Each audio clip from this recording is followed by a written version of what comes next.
आज पूरी दुनिया कोरोना वायरस की चपेट में है। ये एक संक्रामक बीमारी है। केंद्र और प्रदेश की सरकार कोरोना वायरस की रोकथाम के लिए, उसके बचाव और उपचार के लिए पूरी प्रतिबद्धता के साथ कार्य कर रही है। प्रदेश में इस देश से सभी 75 जनपदों में हम लोगों ने 1268 बेड आइसोलेशन वार्ड के रूप में आरक्षित किए हैं, जहां पर कोरोना वायरस से पीड़ित सभी लोगों को उपचार की सुविधाएं उपलब्ध होंगी। लेकिन उपचार से महत्वपूर्ण बचाव है। कोई संक्रमित व्यक्ति है, वह किसी परिवार में रह रहा हो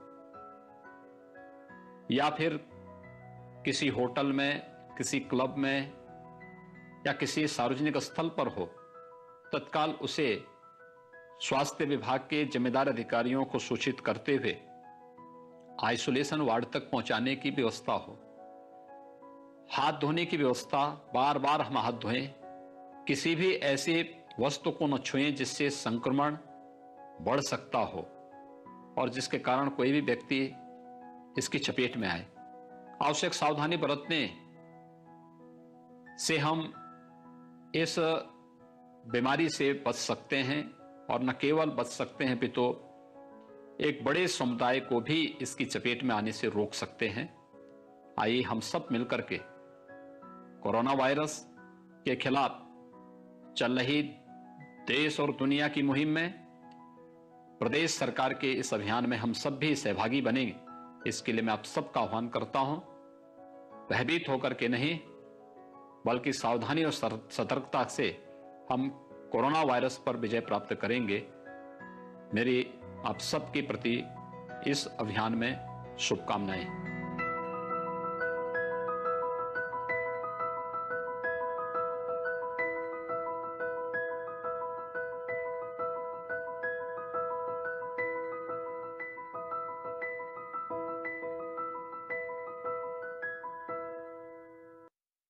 की बात माननीय प्रधानमंत्री श्री नरेंद्र मोदी भारत की जनता से साझा करेंगे अपने मन की बात रविवार 31 मई सुबह 11 बजे।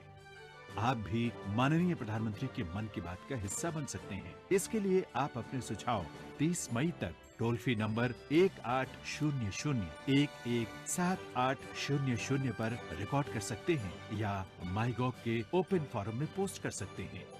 तो याद रखें, रविवार 31 मई सुबह 11 बजे मन की बात।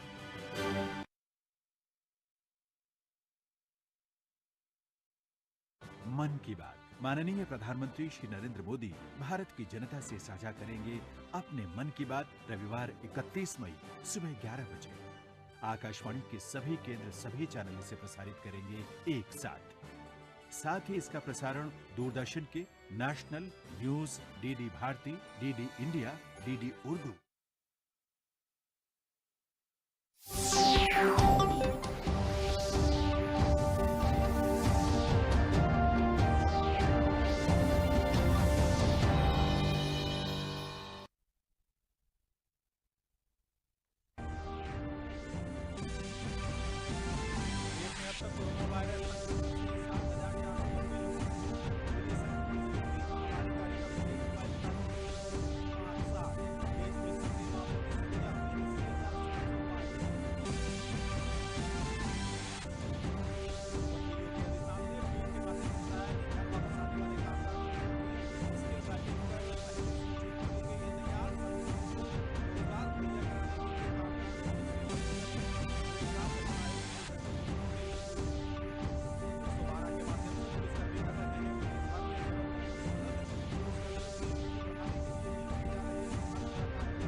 नमस्कार, मैं हूं हिमांशु सोनकर और अब समाचार विस्तार से।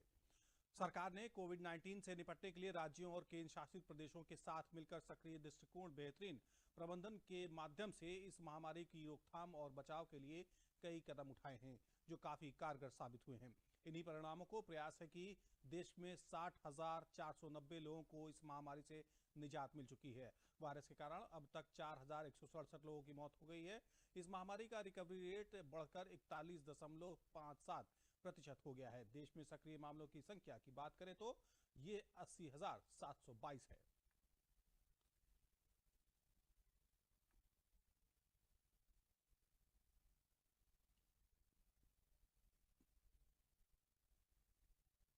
मुख्यमंत्री योगी आदित्यनाथ ने ट्वीट कर कहा है कि घर वापस आने वाले कामगार श्रमिक भाई बहनों की स्किल मैपिंग कर पहली सूची तैयार कर ली गई है। सभी लोगों को अब प्रदेश में ही रोजगार मुहैया कराने के लिए कामगार श्रमिक सेवा योजना एवं रोजगार कल्याण आयोग के गठन की तैयारी भी शुरू कर दी गई है।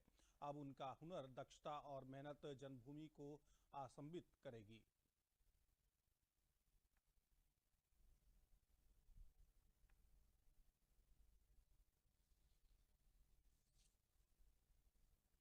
गोरखपुर में मुख्यमंत्री योगी आदित्यनाथ के निर्देश पर जंगल कौड़िया से मोहदीपुर तक बन रहे 4 लेन को चौड़ा करने के लिए गोरखनाथ मंदिर थाना, झूलेलाल मंदिर सहित कई दुकानों और मकानों को चौड़ा किया जाना है। मुख्यमंत्री ने गोरखनाथ से संबंधित दुकानों और मकानों को तोड़कर 4 लाइन बनाकर विकास को एक नई गति देने हेतु अपनी सहमति दे दी थी।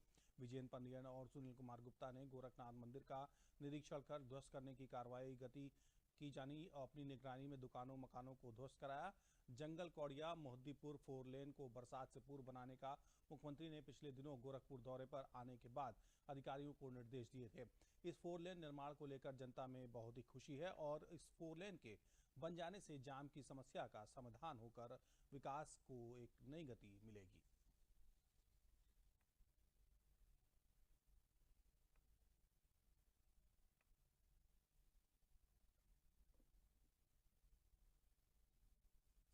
मिस्टर योगी आदित्यनाथ को थैंक्स बोलना चाहूँगा। ये बहुत दिन से अवेटेड था कि गोरखनाथ 4 लेन हो जाए और हम लोग को अपनी गाड़ी ले जाने में आसानी हो। कॉलेज टाइम से हम लोग वेट करते थे जब हमारी कॉलेज की बसेस फंस जाती थी ट्रैफिक में। अब विकास के लिए उन्होंने अपने गोरखनाथ मंदिर की दीवार को तोड़वाते हुए दुकान को भी बहुत सारे तोड़वाए और उसका चौड़ीकरण हो रहा है। ये विकास के लिए बहुत अच्छा है और मुझे लगता है कि इस तरह का चीफ मिनिस्टर हमारे शहर के लिए क्या पूरे देश के लिए भी अच्छा है, जिससे हम भविष्य में सोच सकें कि विकास के नाम पे कहीं किसी भी तरह का कंप्रोमाइज़ हम लोग नहीं करेंगे। ये बहुत ही हम लोग के लिए बहुत ही अच्छी बात है, खुशी की बात है कि महाराज जी ने जो है मुख्यमंत्री साहब ने ये 4 लेन कराया है, जिससे जाम की बहुत बड़ी मुक्ति मिलेगी हम लोगों को। जहाँ हम लोग 2 घंटा 3 घंटा यहाँ से शहर जाने में लगता था, अब वो चीज़ें खत्म हो जाएंगी। उस चीज़ पे जो है सरकार का, यूपी सरकार का निर्णय सराहनीय कार्य है। लखनऊ में उत्तर प्रदेश के पुलिसकर्मी 112 नंबर पर तत्परता से सेवाएं दे रहे हैं। ये कोरोना योद्धा आयुष मंत्रालय के दिशा निर्देशों पर पूरी तरह से पालन कर रहे हैं, जिससे वे इस चुनौतीपूर्ण समय में अपनी इम्यूनिटी को बढ़ा सकें और इस जंग में बेहतर तरीके से लड़ सकें। कोरोना के संकट में कोरोना योद्धाओं के सामने दोहरी चुनौती है। पहली, दूसरों को सुरक्षा और सेवाएं देना और दूसरी, खुद को स्वस्थ रखना। इसीलिए पीआरबी 112 के मुख्यालय में काम करने वाले लोगों के लिए पूरे इंतजाम किए गए हैं, ताकि स्वस्थ रहकर पूरे जोश के साथ इस कोरोना संकट के समय लोगों की मदद की जा सके। 112 के मुख्यालय में प्रवेश के साथ ही सैनिटाइजर की पूरी प्रक्रिया से गुजरना पड़ता है। पर सबसे खास ये है कि यहाँ की कैंटीन में स्वस्थ रहकर इम्यून सिस्टम को बढ़ाने की भी खास पहल की गई है। 112 की कैंटीन में आयुष मंत्रालय का काढ़ा सबसे अहम है, जो लगातार लोगों को पिलाया जाता है। कोरोना वॉरियर्स को लड़ाई में बहुत जरूरी है कि वो खुद भी स्वस्थ रहें और कोरोना से लड़ाई में बहुत जरूरी है अपनी प्रतिरोधक क्षमता यानी इम्यूनिटी को बना के रखना। इसके लिए 112 मुख्यालय में जितने लोग काम करते हैं इनको विटामिन सी, फल और सबसे इम्पोर्टेंट आयुष मंत्रालय द्वारा दिए गए रेसिपी के अनुसार रोज काढ़ा दिया जा रहा है, जिससे कि सब लोग स्वस्थ रहें और इस लड़ाई में अपना योगदान कर सकें। 112 आपात सेवा की कैंटीन में प्रतिदिन 1200 से अधिक लोगों को काढ़ा पिलाने का प्रबंध किया गया है। कॉल सेंटर में काम कर रहे इन युवाओं को और पुलिसकर्मियों को दिन में 3 से 4 बार ये काढ़ा पिलाया जाता है। ताकि बिना रुके बिना थके लगातार देश सेवा में तत्पर रह सके। सिर्फ काढ़ा ही नहीं, विटामिन सी से भरपूर फलों का भी सेवन कराया जाता है ताकि देश के सबसे बड़े सूबे के किसी भी कोने से फोन आए तो तुरंत मदद पहुंचाई जा सके। हमारे परिवार वाले भी काफ़ी परेशान थे, पर जब हम ऑफिस आए तो हमारे ऑफिस में काफ़ी अच्छे इंतज़ाम किए गए थे सैनिटाइजेशन के लिए। हमारे यहाँ टेम्परेचर भी चेक किया जाता है। यहाँ पे हमें काफ़ी फल भी दिए जाते हैं, विटामिन सी जिनमें होता है, जो हमारी इम्यूनिटी के लिए बहुत अच्छा है। कोरोना के चलते अब कॉल सेंटर में सिर्फ सुरक्षा से जुड़े फोन नहीं आते, जिम्मेदारियां और बढ़ गई है। फोन राशन खत्म होने का, दवा पहुंचाने का, प्रवासी मजदूरों की समस्या से जुड़े भी फोन आते हैं और त्वरित सुविधा पहुंचाने की प्रतिबद्धता भी रहती है। कोविड-19 से बचने के लिए स्वास्थ्य मंत्रालय ने ट्वीट के जरिए लोगों से बार बार ये अपील की है कि साथ में कहा है कि सार्वजनिक स्थानों पर न थूकें। ऐसा करना दंडनीय अपराध है, क्योंकि खुले में थूकने से कोविड-19 के संक्रमण का खतरा बढ़ जाता है।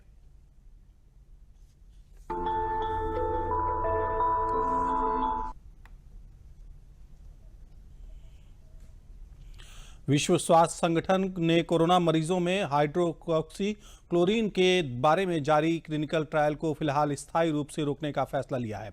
WHO के निदेशक जस्टिस डॉक्टर टेड्रास ने कहा है कि ये दवा के सुरक्षित इस्तेमाल के बारे में डेरा सेफ्टी मॉनिटरिंग बोर्ड अध्ययन करेगा।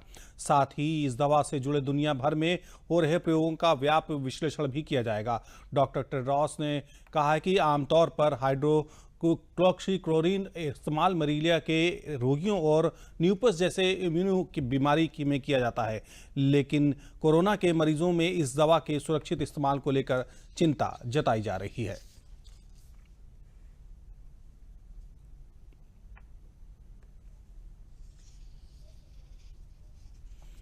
किंग जॉर्ज चिकित्सा विश्वविद्यालय ने कोरोना संक्रमण से मरीजों के उपचार में आज HIV पॉजिटिव मरीज को कोरोना संक्रमण से मुक्त करते हुए ऐतिहासिक उपलब्धि हासिल की है। KGMU के कुलपति प्रोफेसर MLV भट्ट ने बताया है कि यह पहला अवसर है जब HIV से पीड़ित मरीज यहां भर्ती किया गया था जो कोरोना संक्रमण से पीड़ित था।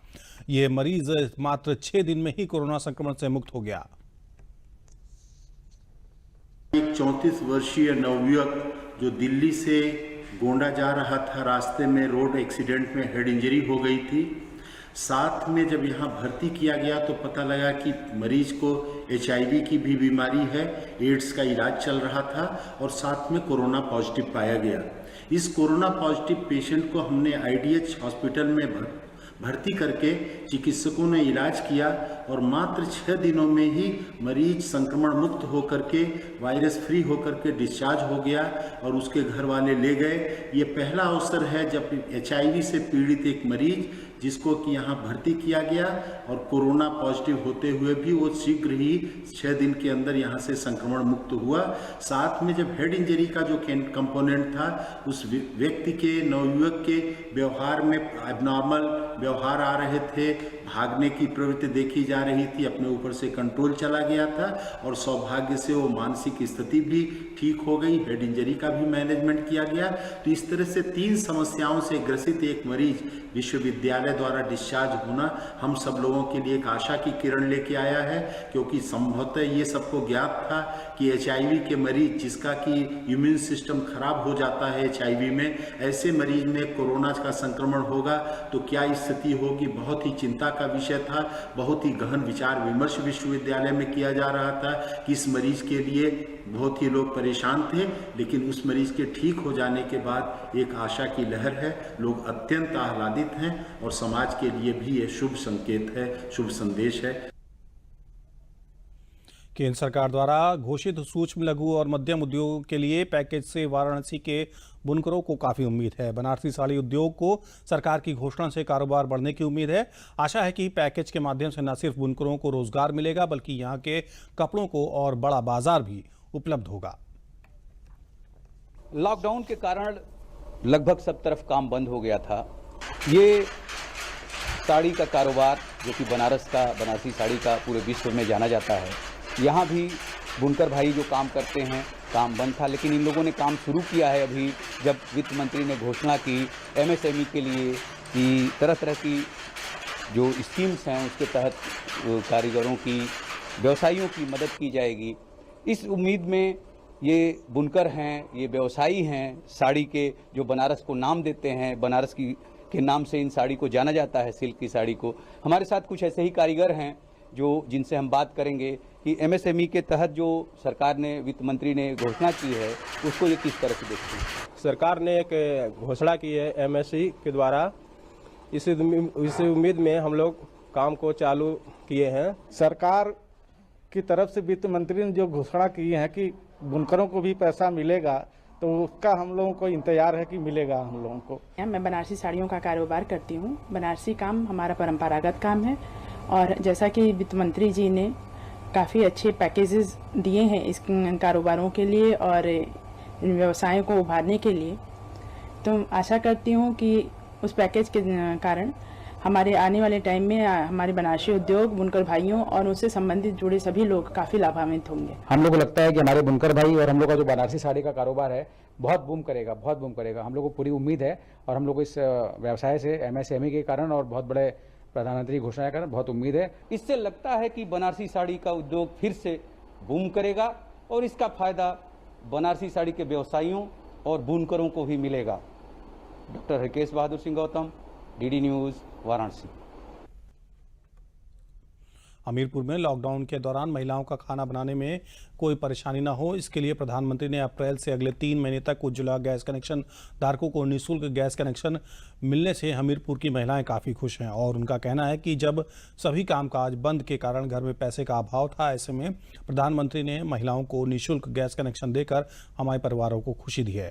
उज्ज्वला योजना के लाभार्थी महिलाओं ने बताया कि सभी कामकाज ठप होने से पैसे की किल्लत होने लगी थी। ऐसे में 3 महीने के लिए प्रधानमंत्री ने खाते में पैसे भेजे, इससे उनको सहूलियतें मिली। जिन्हें हमको सिलेंडर दिया है उससे हम लोग खाना ही बना रहे हैं, हम लोग को बहुत सुविधाएं मिल रही है लॉकडाउन के पीरियड में। इसके लिए मोदी को बहुत धन्यवाद है। जो आपने मोदी जी ने और हमको सिलेंडर दिया है उसमें हमने बहुत कुछ अच्छा है और पर हमारे लिए मोदी जी ने बहुत कुछ किया है, उसमें धुआं वगैरह नहीं लगता, खाना सहूलियत से बनता है, उसके लिए धन्यवाद। तो मोदी ने सिलेंडर दिया है ना, तो उससे मतलब बच्चों को खाना पीना बनता है और जो मतलब खाना वो धुआं नहीं लगते उससे। हमको फ्री गैस मिली है, लॉकडाउन में हमारा खाना पीना बन रहा है, मोदी जी का धन्यवाद। जनपद इटावा में लॉकडाउन में गरीबों और बाहर से आए मजदूरों के लिए चलाई जा रही प्रधानमंत्री गरीब कल्याण योजना के तहत अंत्योदय, मनरेगा व गृहस्थी कार्ड धारकों को निःशुल्क गेहूं का वितरण किया जा रहा है। मई माह में 2 बार 5 किलो प्रति यूनिट निःशुल्क खाद्यान्न लोगों को दिया जा रहा है ताकि लॉकडाउन के दौरान बंद चल रहे कामों की वजह से कोई भूखा ना रहे। इस मौके पर निःशुल्क गेहूं पाकर लाभार्थी काफी खुश हैं। लाभार्थी प्रधानमंत्री गरीब कल्याण योजना से निःशुल्क गेहूं पाकर खुश दिखाई दे रहे हैं।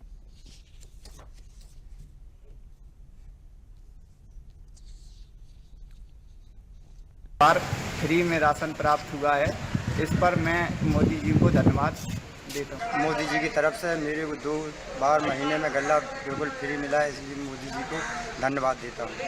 मोदी जी मुझे महीने में 2 बार गल्ला फ्री देते हैं, इसके लिए मैं उनका बहुत ही आभारी हूँ। इस महीने में मुझे 2 बार गल्ला फ्री प्राप्त हुआ है लॉकडाउन में, मोदी जी का धन्यवाद करती हूँ।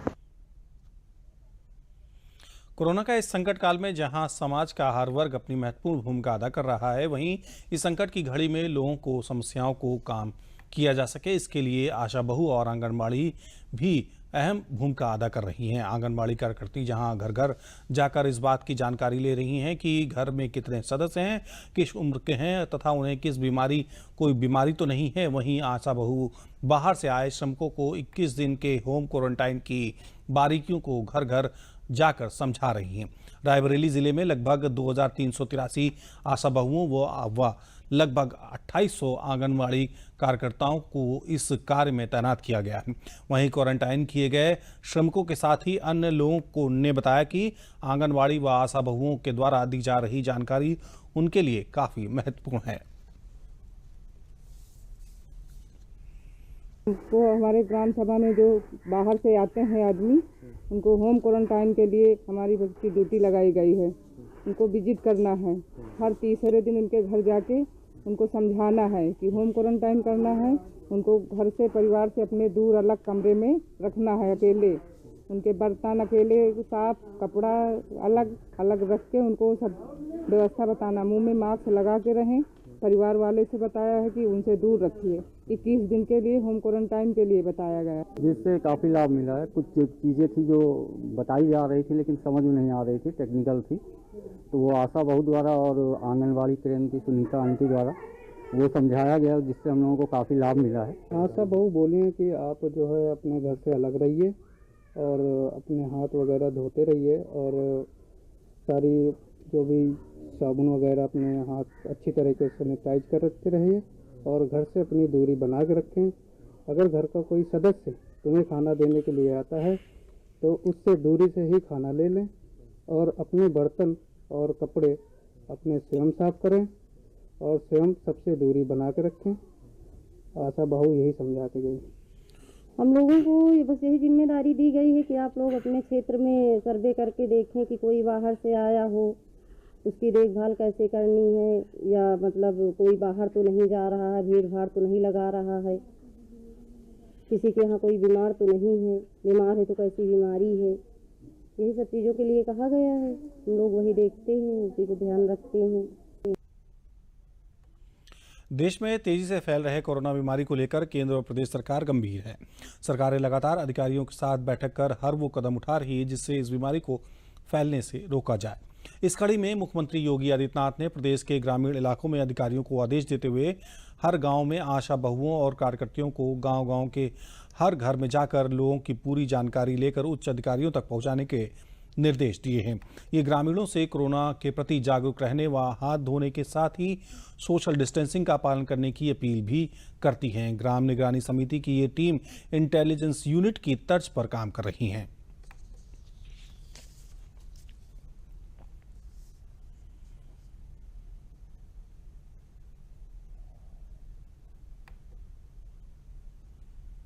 किसी गांव में जाती हूँ और लोगों के बीच में घर घर समझाती हूँ सब कि साबुन से हाथ धोना, किसी को सांस लेने में दिक्कत हो और कोई बुखार जुकाम खांसी हो तुरंत जांच करवाइए। उसकी रिपोर्ट लिखती हूँ अपने रजिस्टर में, फिर वहाँ भेजती हूँ, संगिनी दीदी को देती हूँ रिपोर्ट, वहाँ भेजती हूँ। 15 से 20 घर जाकर डेली प्रतिदिन काम करती हूँ। लोगों से पूछती हूँ कि बाहर से कोई आया, उसका पूरा डिटेल नोट करती हूँ, नोट करके अपने अधिकारी सुपरवाइजर को देती हूँ। 1 मीटर दूरी बनाकर रखें, हाथ धोने के लिए उनको बताती हूँ, साफ सफाई का हमेशा रखने के लिए बताती हूँ। मैं अपने टीम के साथ जो है आशा बहुएँ हैं या आंगनबाड़ी है उनके साथ जाता हूँ। 10, 15, 25 घर तो डेली देखते हैं और आगे चल कर के जितना गांव होता है हमको टाइम पूरा मिलता है, मैं पूरे गांव घूमता हूँ, पूरे वार्ड में देखता हूँ कि कोई भी बाहरी मजदूर या नौकरी करके बाहर से आ रहा है, अन्य प्रांत से आ रहा है, मैं तत्काल उसकी सूचना प्रशासन। कुछ लोग गांव में सीधे पहुंच जाते हैं या जो लोग फैसिलिटी क्वारंटाइन में रहकर जिनके अंदर किसी प्रकार के कोई लक्षण नहीं है और मेडिकल टेस्ट में ठीक पाए गए तो उनको भी होम क्वारंटाइन के लिए भेजा जाता है। ये जो प्रक्रिया है ये गांव के लिए और नगर क्षेत्र दोनों के लिए जो निगरानी समिति है उसका गठन किया गया है। जो ग्रामीण क्षेत्र है उसमें अध्यक्ष उसके ग्राम प्रधान है और उसके साथ साथ उस गांव में आशा, आंगनबाड़ी, रोजगार सेवक प्रधान और ये सचिव, ये लोग उसके सदस्य हैं। इनका काम ये है कि गांव में अगर कोई किसी व्यक्ति को किसी प्रकार से कोई लक्षण प्रतीत होता है तो उसके बारे में जानकारी देना, अगर कोई व्यक्ति सीधे गांव में पहुंच गया है उसके बारे में जानकारी देना, और जिन लोगों को होम क्वारंटाइन किया गया है वो लोग ठीक तरीके से वहाँ रह रहे नहीं रह रहे, वो मिक्सअप तो नहीं हो रहे, और यही व्यवस्था नगरीय क्षेत्र के लिए भी है। बदायूं में मनरेगा से श्रमिकों को रोजगार देने में सरकार को बड़ी मदद मिल रही है और लॉकडाउन में ये योजना प्रवासी श्रमिकों के लिए वरदान के रूप में साबित हो रही है। इस योजना के माध्यम से श्रमिकों को रोजगार से जोड़ा जा रहा है। लॉकडाउन में दूसरे प्रांतों से अपने घर लौटे मजदूर अपने क्षेत्र में काम पाकर काफ़ी खुश नजर आ रहे हैं।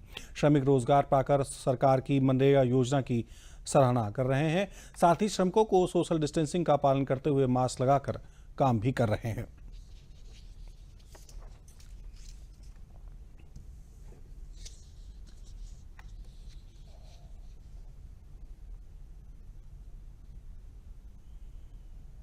हम पहले दिल्ली काम करते थे, अब गांव में आ गए हैं। 14 दिन बाहर अस्पताल रहे थे चेक इन द्वारा, और हम अब नरेगा काम मिला है हमारे लिए। श्री नरेंद्र मोदी जी ने और हमारे मुख्यमंत्री जी ने, योगी जी ने हमें बहुत सहयोग दिया है, हमारे काम दिया हमें नरेगा का। हम उनका बहुत धन्यवाद करते हैं।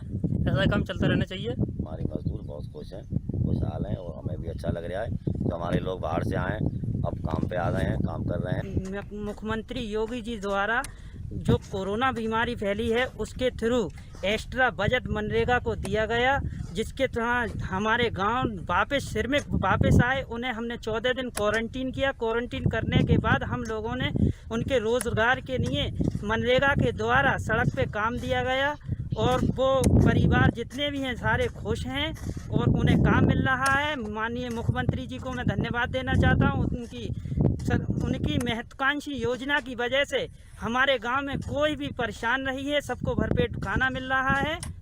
हम पहले काम करते थे दिल्ली से घर अपने वापस आए महामारी की बीमारी के चक्कर में, और यहाँ नरेगा का काम मिला हमारे योगी और मोदी जी के द्वारा।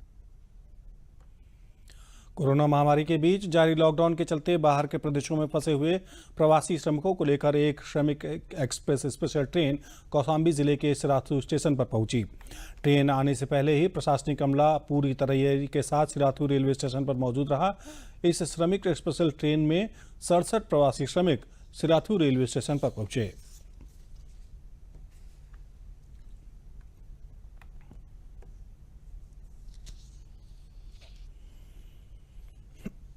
हम लोग जाना है खागा, अभी हम सिराथू में खड़े हैं। विभिन्न अपने तहसील के जो है आश्रय स्थल है वहाँ ले जाया जाएगा और इनका अंकन होगा, रजिस्ट्रेशन होगा, उसके बाद फिर इनके घरों के लिए होम क्वारंटाइन किए। वाराणसी में जिलाधिकारी ने कल लाल बहादुर शास्त्री अंतर्राष्ट्रीय हवाई अड्डे का निरीक्षण किया। सोशल डिस्टेंसिंग का पालन करते हुए एयरपोर्ट पर प्रत्येक यात्री की जांच मशीन से 1 मीटर की दूरी से की जा सकेगी। जिलाधिकारी कौशल राज शर्मा ने वरिष्ठ पुलिस अधीक्षक प्रभाकर चौधरी के साथ लाल बहादुर शास्त्री अंतर्राष्ट्रीय हवाई अड्डे का निरीक्षण कर एयरपोर्ट पर आ चुकी फ्लाइटों और आने वाली फ्लाइटों के बारे में पूछताछ की। निरीक्षण के समय कुल 4 विमानों से 252 यात्री पहुंचे थे। आए हुए यात्रियों की स्क्रीनिंग की गई और उनका रजिस्ट्रेशन किया गया, जिसके बाद उनको होम क्वारंटाइन के लिए भेज दिया गया। यात्रियों को एयरपोर्ट ले जाने लाने के लिए एयरपोर्ट पर बने प्रीपेड टैक्सी बूथ तथा प्राइवेट ट्रैवल एजेंसियों ओला इत्यादि सहित के बूथ पर जाकर जिलाधिकारी ने उनसे जानकारी प्राप्त की और हिदायत दी कि कोई भी शिकायत नहीं आनी चाहिए। वैश्विक महामारी कोरोना के चलते लॉकडाउन की इस घड़ी में सड़क मार्ग से अपने घरों को लौट रहे लोगों की सेवा के लिए अमरोहा निवासी भारतीय क्रिकेटर मोहम्मद शमी भी आगे आए हैं। मोहम्मद शमी अपने गांव सहसपुर अलीनगर के पास ही नेशनल हाईवे पर कैंप लगाकर आने जाने वाले लोगों को खाना पानी मुहैया करा रहे हैं। इसके लिए उन्होंने अपने गांव के अनेक युवकों को साथ में लगा रखा है। भारतीय क्रिकेटर मोहम्मद शमी ने बताया कि इस कैंप में हर रोज़ हज़ारों लोगों को खाना, नाश्ता और पानी जैसी अति आवश्यक चीज़ें मुहैया कराई जा रही हैं। उन्होंने कहा कि ऐसी मुसीबत की घड़ी में सभी सक्षम लोगों को आगे आकर अपना अपना योगदान देना चाहिए।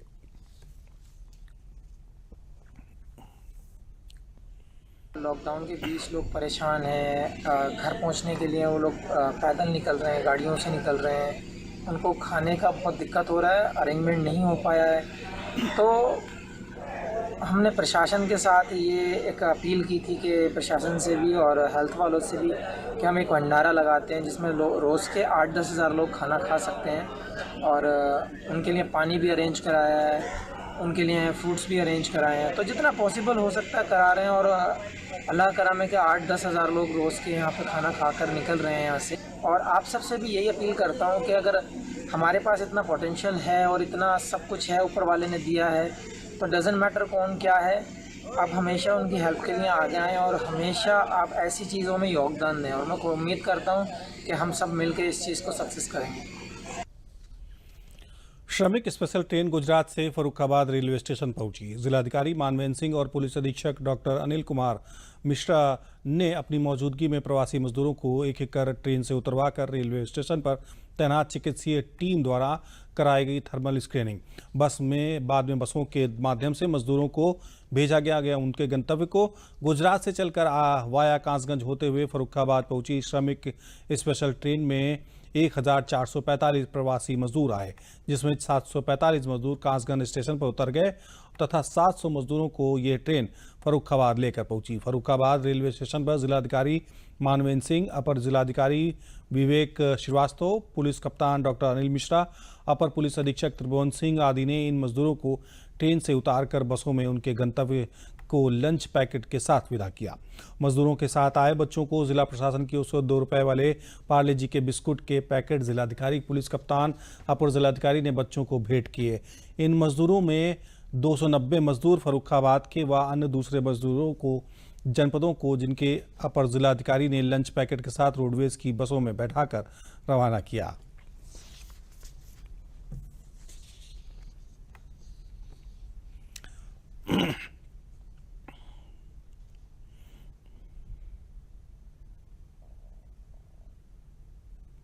कई जिलों के यहाँ पर आए हुए लोग यहाँ पर करीब 150 के आसपास फर्रुखाबाद जिले के, इसके दूसरे जिलों के लोग हैं जिनको की गाड़ियाँ लगा दी गई हैं, उन गाड़ियों से भेजा जाएगा। रास्ते में कासगंज में काफ़ी यात्री उतर गए, क्योंकि कासगंज में काफ़ी संख्या में लोग वहाँ पर थे या उसके आसपास के लोग वहाँ पर। बाराबंकी जिले की वन विभाग टीम ने एक दिन में 4 गंगा डॉल्फिन मछलियों को नहर से रेस्क्यू कर सुरक्षित सरयू नदी में डालने का कीर्तिमान बनाया।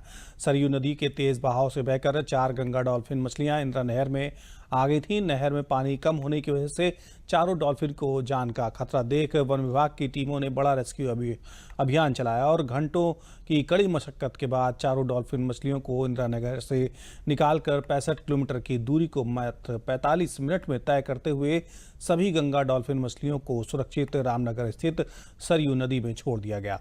बाराबंकी जिले में स्थित सरयू नदी में करीब 400 डॉल्फिन मछलियां हैं, जिनको सुरक्षित रखने के लिए वन विभाग लगातार इन पर नजर बनाए रखता है।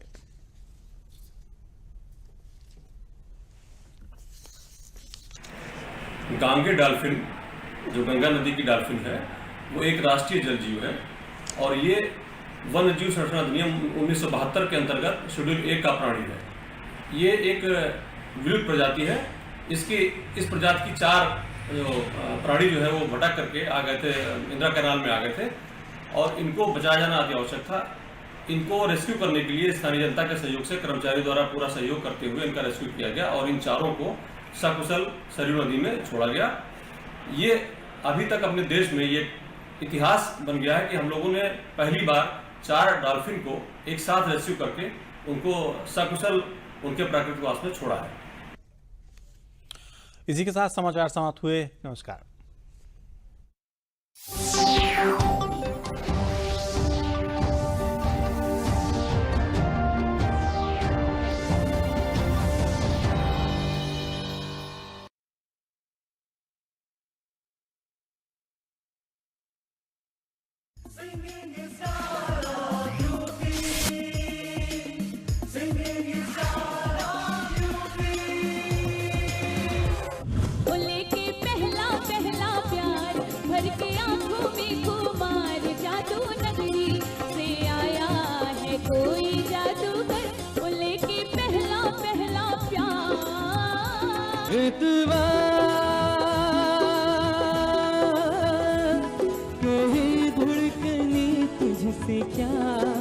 इतना एनर्जेटिक था मामला कि मैं भी जो है उसी धुन में था। कहीं ना कहीं आप थोड़ा सा ओवर कॉन्फिडेंट